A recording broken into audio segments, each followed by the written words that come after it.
Good evening, boys and girls. Are you ready for bed? Are you ready for a bedtime story? Tonight's story is called Jack and the Shoes That Didn't Get Along. As you listen, I want you to think about your shoes and whether or not you think they get along. Once upon a time, there was a boy called Jack, and he had a pair of shoes that didn't get along. You see, in the factory, when these shoes were being made, there was a bit of an accident, and the shoes got mixed up. One left shoe and one right shoe were put in a box together that didn't belong, and as soon as they touched, they started to argue and fight. It was a tough time for those shoes in that box, all the way to the shoe shop, tucked together, wrapped in that white paper. And when the boy in the shop opened up the boxes, he found that this shoebox was all bent and torn, and when he opened it, all the white paper had been ripped to shreds, and these two shoes, although they looked very new, seemed a little bit tired. So he took one of them, the left shoe, to put it on the shelf so people could look at it, and he left the right shoe in the box. Oh, the right shoe said, "Wow, what a relief to get rid of that one." And he went to sleep in the ripped up pieces of paper in the dark box. The left shoe, sitting on the shelf now, with hundreds of other left shoes, felt very proud, and he felt very good about himself. "I'm the winner. That shoe is left in the box all by itself, and look at me. I'm here to be admired by all these people, next to all these other beautiful left shoes. Look at me, I'm so great." Just then, Jack walked into the shop with his mother. They were looking for some new shoes. Jack wandered around, and the little shoe saw this little boy in need of a pair of shoes and thought, "I'd be a good shoe for that little boy. I'm sure he'd play with me and kick footballs and run around and do all sorts of things." And so he said, in a voice that nobody can hear apart from shoes, "Pick me, pick me." And as Jack walked past, the shoe caught his eye. "Mom, I want to try these ones on. Now." And so Mom asked the man in the shop, "Can we try these ones on, please?" "Sure, what size would you like?" Jack, what size are your shoes now?" "I don't know, but these shoes are too small, the ones that I've got on." And so the man in the shop sat Jack down, told him to take his shoes off and put his feet in this big contraption, and he slid up the metal bar. "You are 136. "Okay, then let's have a pair of shoes, 136. And the man picked up the shoe that was on the shelf. "Oh, this is exactly right. 136. The little shoe was very happy. "Yay!" Jack put on the left shoe, and the man in the shop tied up the laces. "But I want to try on the right shoe as well." So the man went into the back and opened up the tatty box with the ripped up white paper and pulled out the sleeping shoe and took it back to Jack. He put it on. It feels a little bit different, but I like them." The man pushed his thumb into the toe and he said, "Yep, these are good. I think he'll be able to wear them this year, but he's a growing lad, so maybe he'll have to have a new pair next year." "Oh, I know," said the mom. "Tell me about it. We have to buy a pair of shoes every year and a school uniform. I think he's going to grow into a giant." Jack rolled his eyes again at those silly jokes, and the man in the shop said, "Have a walk around and look in the mirror." So Jack walked around the shop with his new shoes on. They felt pretty good, and the new right shoe had just woken up. "Hey, looks like we're going to be hanging around together for a bit now." The left shoe was not very happy, and he didn't speak to the right shoe. Jack sat down. "Yes, I'll take them." "Good job." And so the man put them both back in the box. "Sorry about the box. I don't know what happened to these ones. When you got it from China, they were all like that." "Don't worry. Actually," said Mum, "put his old shoes in the box, and we'll put these new ones right on, and we'll walk back home." "Yes," said Jack, and he walked out of the shoe shop with these nice, shiny shoes. As they were walking down to McDonald's, Jack felt a little bit strange in the shoes. It was almost as if they were like magnets putting the opposite sides when they push against each other, but not very hard, not like you could tell. And even when he took them off in McDonald's to try them out, it didn't really work. I mean, he was such a strong boy that his shoes were always going to go where he wanted them to go. And anyway, the shoes being shoes, had a code of conduct, which is like a rule that everybody must follow. And the shoes' rule of conduct was, I will take my owner anywhere he wants, or she wants, or it wants.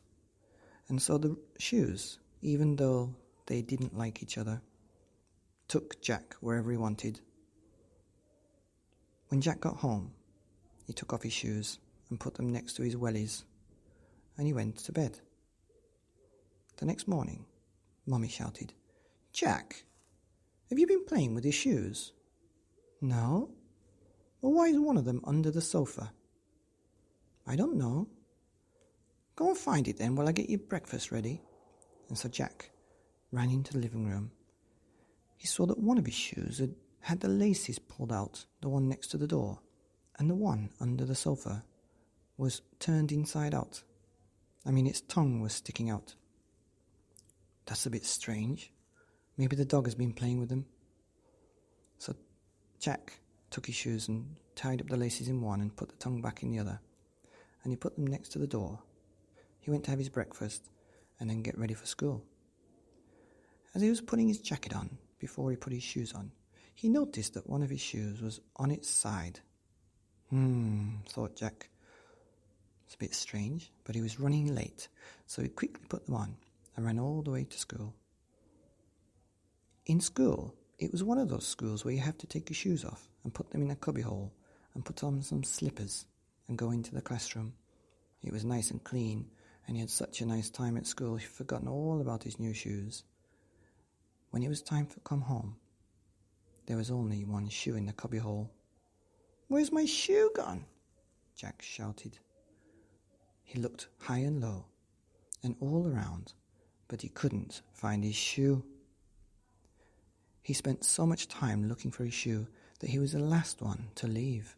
All the other children had gotten on the buses and gone. And now Jack was left with the cleaners and his mum, who was a teacher at the school, to look for his shoe. After about 26 minutes, the cleaner came out of the toilet with his shoe in her hand. "Is this your shoe?" "Yes, it is. I found it in the toilet bin, covered with tissue." Don't worry, it was clean tissue. The shoe had run away and hidden itself in the bin. Jack quickly put on his shoe because he was late for football practice and ran all the way home by himself so he could play in his garden, playing football, practicing with his dad. The next day, again, one of the shoes was in his cupboard and the other shoe was in the shower room. This is very, very strange, actually. But anyway, again, he was a bit late for school and he put on his shoes and walked to school. At home time, both shoes were not in the cubbyhole and he was the last to leave again. "This is strange. I think somebody is hiding my shoes." Jack started to cry. "Why is somebody hiding my shoes? I don't want to walk home in my socks. That's not fair. And it's raining. What's going on?" And so again, Jack, the cleaner, and his mom looked for the shoes. It took them about 48 minutes this time because there were two shoes to find. One shoe was in the music room under the piano, and the other shoe was in the gym underneath 3 basketballs. "Oh, who is hiding these shoes? This not fair." And so Jack's mom talked to the principal. "I want to see the CCTV." But why?" "Because we think somebody's hiding my son's shoes." "Well, you know that everybody has CCTV, but nobody really checks it. Don't you know that?" "Well, I want to check it now, please." So the principal called the IT department, and they pulled up the video, and they were shocked. What they saw was the two shoes jumping out of the cubbyhole and going in the opposite directions after having a bit of a fight. One of them clearly went to the gymnasium and hid itself under the basketballs, and the other one clearly hopped up the stairs into the music room and hid under the piano, all by itself. The principal nearly fell off his chair. "Come and look at this!" And Jack and his mom and the cleaners and the principal and the IT department all watched in amazement again and again. I think they watched it about 14 times. They could not believe it. The principal even asked the IT department, "Did you do this on Photoshop or something? This is unbelievable." No, said the IT man. "So what we're going to do? My shoes have got a life of their own, and it looks like they don't get along." "There is only one thing we can do," said the principal. "We'll have to speak to them." And so the principal told Jack to bring his shoes, and he brought them to his room and he put them right on the table, the principal's table, that is, and Jack and his mom and the cleaners and the IT team and the principal sat there with the shoes on the table. The principal spoke. "Listen, shoes, we know that you two have been fighting. We've got you on CCTV having a fight and hiding under the piano and under the basketballs in the gymnasium. What do you have to say for yourselves?" Well, the left shoe started to blame the right shoe, and the right shoe started to blame the left shoe. "It was him. We're not meant to be together. He was not meant to be in my box." "Well, and you're not meant to be in my box. It was my box." "No, it was my box. My box." And they went on squabbling. Of course, shoes being shoes, speaking only shoe language, the principal couldn't hear them, and he was sat there looking at these shoes, talking to them as if he was talking to thin air. Then one of the shoes took out his lace and slapped the bottom of the other shoe. "Hey, enough of that," said the principal. "I think that you two are not being very caring or principled. I would like you to think about it, because this school is for children who are principled and caring, and that includes the shoes and the clothes and the pencil cases and anything else we have in the school. Okay?" The shoes actually stopped and listened. "What I'm going to do is I'm going to let the shoes stay on Jack's feet for a whole week in the classroom, and you can listen to the teachers and the way we teach here, and you'll be able to see how well the children get along, even if they're different, even if they're from different families and from different cultures and from different religions.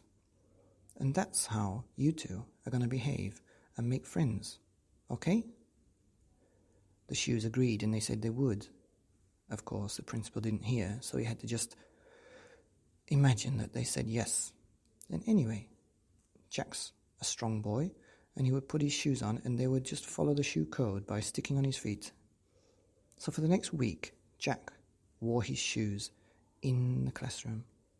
In fact, the principal got the cleaner to clean his shoes very, very clean, and he could wear them only in the school. He had to go and borrow some slippers to walk home with every single day.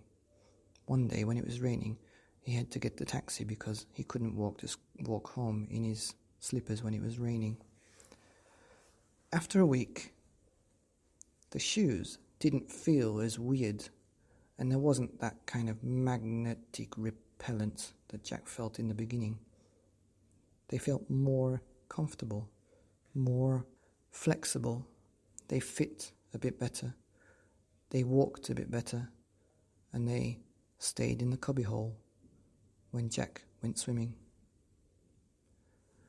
The principal called the shoes back to his office and sat them on a table, and he watched them as they snuggled up beside each other. So, you two have spent a week in a school where we talk about principles and doing the right thing and being caring. I hope you've learned now that you have to get along. The shoes did understand, and one of the shoes took out his lace and wrapped it around the other, and the left shoe did the same. And so the principal could see that they had understood and learned the lesson. And from that day forward, the shoes never fought, and they actually helped Jack in so many ways. One day, when Jack left his shoes on the bus after a school trip, when the bus had arrived back at the bus station, the shoes walked themselves all the way back home. When Jack went swimming and left his shoes in his locker, they opened the locker and walked back home. When Jack couldn't find his pencil case, one shoe found it underneath the sofa and carried it back. When Jack had slept in and his mom had forgotten to set the alarm, they woke him up. They were pretty good shoes, and they were being very caring and considerate, until one day Jack's toe poked out at the end of one, and his mom said, "You got to get a new pair of shoes, lad. Let's go shopping again." "But I don't want a new pair of shoes. I want these ones." "Look at your feet. The toes sticking out the end. How can you use those ones all the time?" So Jack and his mom went back to the shop, and they asked for a bigger size. "Sorry, we've sold out of those ones." A tear rolled down Jack's cheek and landed on his old shoes. The shoes started to cry as well, because they knew that Jack could not wear them any longer. And finally, Jack found another pair of shoes, and he put them on, and he put the old shoes back in the box, and he took them home and put them under his bed. The new shoes were not magic like the old ones, and after time, Jack forgot about them. He forgot about the magic shoes under his bed, until one day, something special happened. But that's for another story. The end.